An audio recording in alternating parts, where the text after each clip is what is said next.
అనంతపురం జిల్లా doctor BR Ambedkar 135వ జయంతి సందర్భంగా Rayadurgam MLA కాలువ శ్రీనివాసులు స్థానికంగా ఉండే అంబేద్కర్ విగ్రహానికి ఘనంగా నివాళులర్పించారు. ఈ సందర్భంగా ఆయన మాట్లాడారు. ఆ మహానీయుడు చేసిన సేవలు, పడ్డ కష్టాలను ఎదుర్కొన్న అవమానాల్ని కొనియాడుతూ ఆయన నడిచిన సన్మార్గంలోనే అందరూ నడవాలని సూచించారు.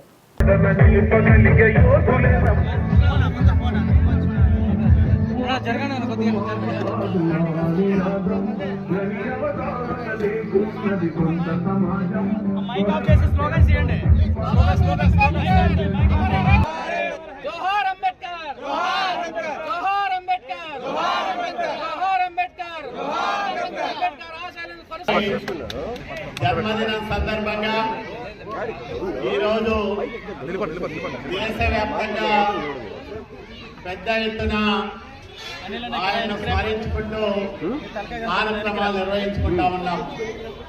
అంబేద్కర్ గారి ఆశయ సాధనకు అందరము కృషి చేయాల్సిన అవసరం ఉంది. ఎందుకంటే ఈ దేశంలో సామాజిక అసమానత్వం నశించాలని, అన్ని సామాజిక వర్గాలు సమాన సామాజిక హోదా అనుభవించాలని, అప్పుడే నిజమైన ప్రజాస్వామ్యానికి అర్థం పరమార్థం లభిస్తుందని బలంగా నమ్మిన నాయకుడు డాక్టర్ బిఆర్ అంబేద్కర్. తను నమ్మడమే కాకుండా జీవితకాలం తను నమ్మిన సిద్ధాంతాలను ఆచరించడం ద్వారా ఆయన జీవితం 10 మందికి స్ఫూర్తిదాయకంగా నిలిచే విధంగా ఆయన తన జీవన ప్రయాణాన్ని కొనసాగించారు.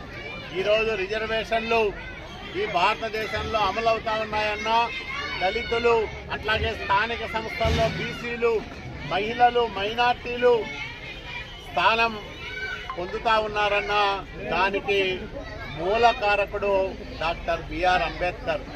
సమాజంలో అన్ని సామాజిక వర్గాల వాళ్ళు అధికారంలో భాగస్వాములు అయినప్పుడే ప్రజాస్వామ్యం పరిణమిల్లుతుంది.